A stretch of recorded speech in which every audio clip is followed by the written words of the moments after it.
Ahoy hoy, I am Planetwalk, and I have some bad news for everybody.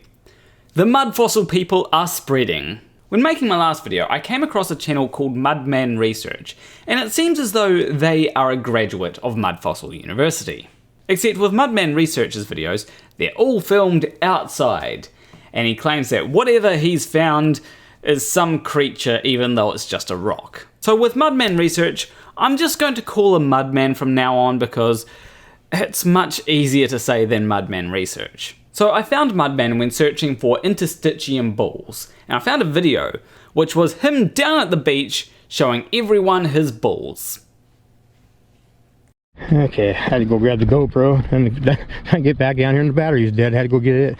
Okay, I want to get, because these are interstitium. And the reason I know that's the way they turned this all sandy material with the solidness they have, and they don't have the blocky, chunky, fibrous that you'd find in a tendon ball. Okay, it turns out that he's showing people rocks and not showing his balls.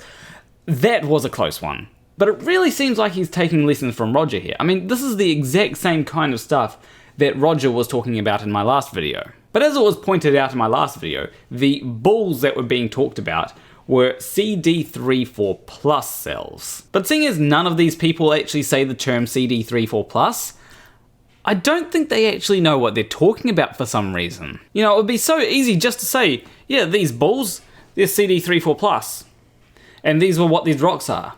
But they don't say it. Although I suppose if they did say that, they'd still be wrong. They'd just be a little bit smarter about being wrong. The reason being is because cells do not grow to be this size. So that's what these are. These are interstitium. And I believe the reason I wanted to get a closer up, I believe this may have been where the straps attached. A bunch are gone, but this could have been, looks to me like, in fact I'm almost positive, this is where the straps would have attached. Here and here. So what he's trying to say is that these so-called balls were attached via straps, and as evidence for that is a couple of holes in a rock. Do all rocks have those holes? I highly doubt it. It seems like you found one rock that you think supports your idea, and so you're saying all the rocks in the vicinity therefore must be interstitium balls. I'm pretty sure that's something of a composition fallacy. Just because something is true of one thing doesn't mean that it's true of all those things. I believe. I could be wrong, but I do believe that is what's going on there. I hate to break it to you, Mudman, but you are wrong. You're believing some crazy stuff and trying to justify that. If the foundation of what you're saying is wrong, then most of what comes from that will also be wrong. And then here's a couple here.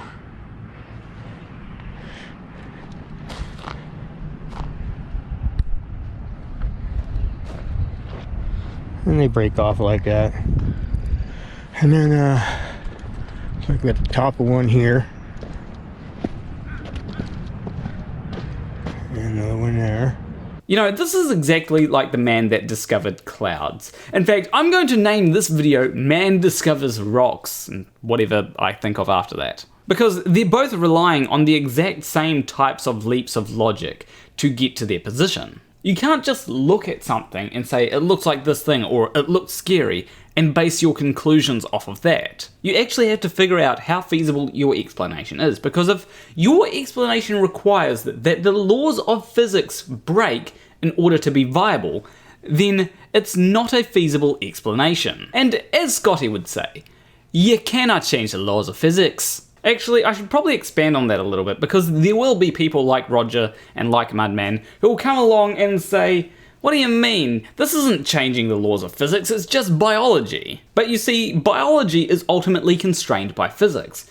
If something is impossible due to physics, then it will be impossible in biology as well. Because you see, if you had a creature that was, I don't know, let's say the size of Mount Everest, then that creature would just collapse under its own weight. There is no way that it would be able to support itself. And there are tons of other issues that it would have as well. One of those other issues being, how do you get nutrients to everywhere in that body when you're the size of a mountain? I mean, it's really no wonder that when people like Roger and Mudman find these things that they say are remains of creatures that used to be as large as mountains, that they're all dead because they wouldn't be able to live. It It also makes you wonder how there would be so many of them, because if they can't live, then you wouldn't have a whole lot of these creatures, would you? But anyway, let's take a look at a bit of a newer video from Mudman. Take it away. Okay, I'm just doing this really short video because this is one of the things that blows my mind. That, you know, if I'm being completely honest, I don't think that it would take a lot to blow your mind. In fact, I think this will blow your mind, okay? Watch this, right? Look, on the wall, there's a doggy. That's the kind of thing that will blow your mind, I think. Because you saw that, you're now going to try and prove that every wall is actually secretly a dog. Geologists can't pick up, academia, whatever. These basalt columnars, what they call them, you know, it happens, they think it happens at the surface. But you notice they're in bundles, okay?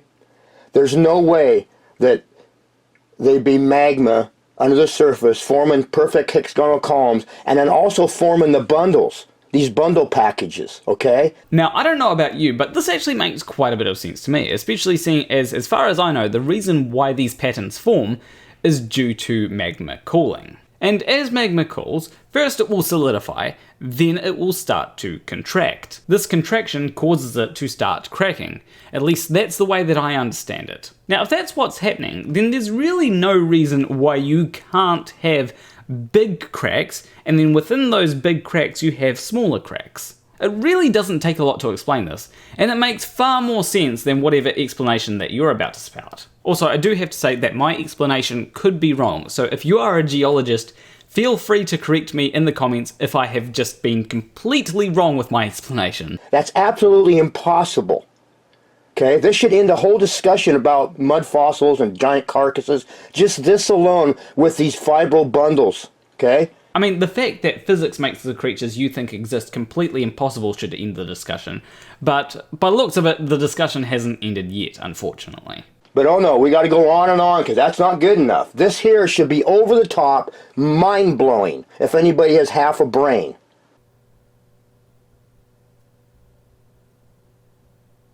Because this is what you're looking at, actually. These fibro bundles. That's what this is. Okay? So if you're a geologist, an academic, or whatever, you need to explain these bundles, how these columns formed in bundle packages. Okay? That's impossible. It's biology. This is biological, not geological. I mean, I'm not a geologist, and I was able to give what I think is a decent explanation. But here's the thing, Mudman. You're the one that has to give an explanation of how creatures that are just absolutely towering above mountains can exist without breaking the laws of physics. I know you want Godzilla or whatever your favorite kaiju film is to be real, but those are just fiction, not reality. Now, I was actually thinking about covering another video within this video, but then I realized something. The channel that I've been covering is only a backup channel. It turns out that his main channel is actually called Tyson's Mudfossil Adventures. So yeah, definitely seems like a graduate of Mudfossil University. I also noticed that in the comment section of the video that I just covered, Mudfossil University left a comment. Agreed, Tyson. I've tried to present evidence to experts and academics and geologists for 10 years, including DNA tests, and they refuse to examine it 100% of universities. I would like students to challenge their professors respectfully to explain mud fossils and, one more thing, invite Mudfossil University as a real school into your online classroom to discuss this intellectually with students and teachers, all asking and answering. So, Roger, Mudfossil University is not a real school. Just because Tyson managed to graduate doesn't mean that it's a real school. I mean, Kent Hovind graduated Patriot University.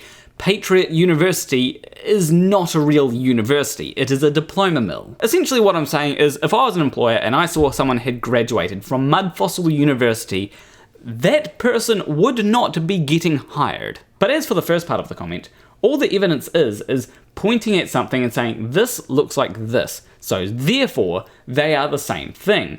That's not something that a geologist is going to take seriously. There is a reason why I'm wearing the Dunning-Kruger top today, and that is because I think that the mudfossil community as a whole, I'm sure there's more than just Roger and Tyson, but they really are the embodiment of Dunning-Kruger. But I guess at the same time, I'm not even sure that they have a little bit of the knowledge of the subjects that they're talking about. It seems like they have no knowledge in the subjects that they're discussing, so they just make stuff up.